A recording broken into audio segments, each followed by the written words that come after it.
नमस्कार, स्वागत है आपका और आप देख रहे हैं अपना YouTube channel remake advance. Bihar transfer की प्रक्रिया चल रही है और उसके क्रम में पहला जो स्टेप था, जो पहला चरण था, वो था सरप्लस टीचर्स जो विद्यालय में थे उनका ट्रांसफर करना, जिस पर माननीय उच्च न्यायालय ने कल स्टे लगाया था और स्टे के बाद उस पे सोशल मीडिया के अलग अलग प्लेटफॉर्म पे अलग अलग विश्लेषण और अलग अलग उसके लिए बातें कही जाने लगी। कोई कहता याचिकाकर्ताओं पे है तो कोई कहता सभी के लिए है।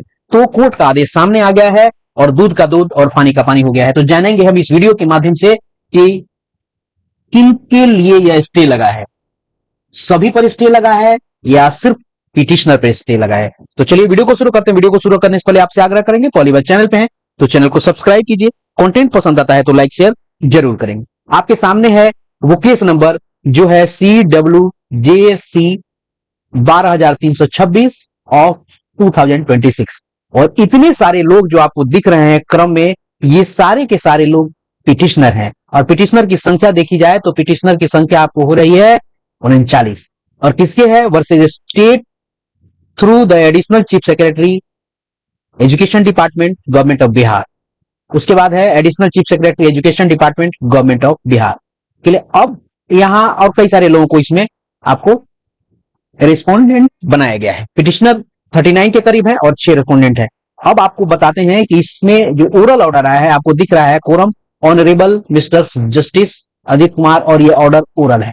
अगर आपके सामने ये ऑर्डर जो दिख रहा है, ये पहला उसका पैराग्राफ है। पैराग्राफ पहले में कहा गया learned senior council for petitioner. मैं आपको हिंदी में सारी भी चीजें बताता हूं। आगे से यहां दूसरा शुरू हो रहा है, मैं पहला बताता हूं। पहले में बताया गया है कि पिटिशनर के सीनियर वकील ने मेमो नंबर 737 तारीख 21/7/2026 को जो इशू हुआ था और जो सरकारी नोटिफिकेशन का हवाला देते हुए जो deputy secretary department of education government of Bihar Patna के साइन से जारी किया गया था, कहा है कि जो लोग उस विद्यालय में पंचायत टीचर के रूप में काम कर रहे थे और उसके बाद उन्हें सीनियर घोषित किया गया और सीनियरिटी के आधार पर उन्हें उस स्कूल से ट्रांसफर के लिए पहचाना जा रहा है और सरप्लस टीचर के तौर पर क्लासिफाई किया जा रहा है, जबकि जो लोग इस पिटिशनर से जूनियर हैं उन्हें उसी स्कूल में बने रहने दिया गया है, जो Bihar state teacher transfer surplus rules 2026 और राइट टू एजुकेशन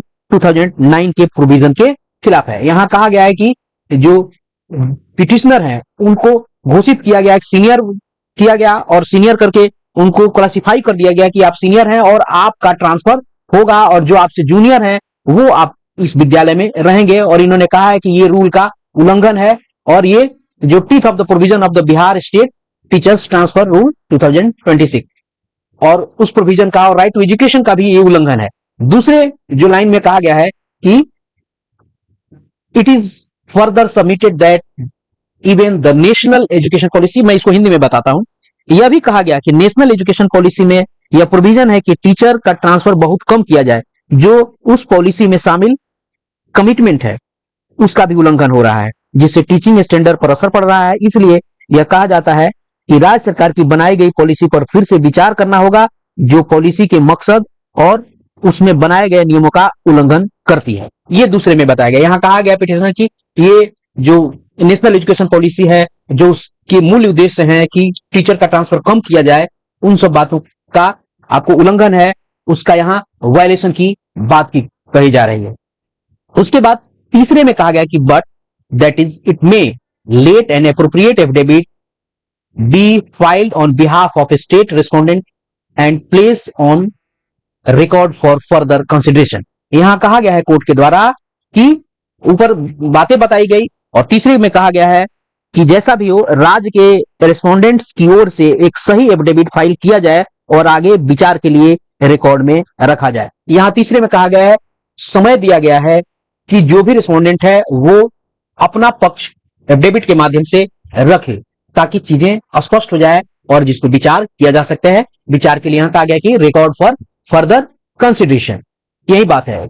चौथा में बात कहा गया कि टिल द नेक्स्ट डेट, चौथे में बात कही गई है कि जो सुनवाई की अगली तारीख, यहां मैं पढ़ के बताता हूं, till the next date of hearing status as existing today shall be maintained with regard to the petitioner posting and transfer। यहां कहा गया है कि सुनवाई की अगली तारीख तक पिटिशनर की पोस्टिंग और ट्रांसफर के संबंध में आज जैसा स्टेटस को बनाए रखा जाए। यहां स्पष्ट कहा गया है कि maintain with regard to petitioner, यानी सिर्फ पिटिशनर को कहा गया है उनके पोस्टिंग और ट्रांसफर को एज इट इज बनाया जाए।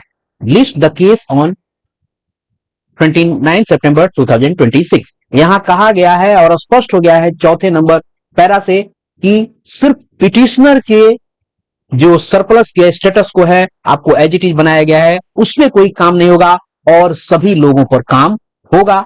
और सरकार को पक्ष रखने का समय दिया गया है, स्टे नहीं लगा है, बस उनको कहा गया कि आप जैसी स्थिति में है वही स्टे, सब पे स्टे नहीं लगाया गया है। तो कहीं ना कहीं सरकार के पक्ष को सुनने के बाद स्टेटस क्लियर होगा, यही कहा जा सकता है। तो ये था पूरा विश्लेषण और दूध का दूध और पानी का पानी कि सभी के सरप्लस स्टेटस पे रोक नहीं लगी है, जो पिटिशनर थे उनके स्टेटस पे रोक लगी है और सरकार को अपना पक्ष रखने के लिए कहा गया है। और दूसरी बात है, जो चुनौती दी गई है और वायलेशन ऑफ रूल की बात की गई है, उसमें कही गई है राइट ऑफ एजुकेशन 2009, और दूसरी बात है कि स्टेट जो अभी जो रूल बनाए गए हैं उसको यहां चुनौती दिया गया है। और वहां मैं आपको बताता चलूं कि राइट टू एजुकेशन में ही 62 पर 2 शिक्षकों की बात की गई है। तो बहुत सारी चीज, बहुत अच्छी खबर होने वाली भी नहीं है, ऐसा कहा जा सकता है। आगे न्यायालय इस पे क्या निर्णय करता है यह भविष्य के गर्त में है। तो इस वीडियो में इतना ही, मिलते हैं जल्दी ही नए कंटेंट के साथ, आपसे मिलते हैं फिर से। यदि वीडियो पसंद आए, विश्लेषण पसंद आए तो लाइक शेयर जरूर करें। अपना ख्याल रखें। जय हिंद।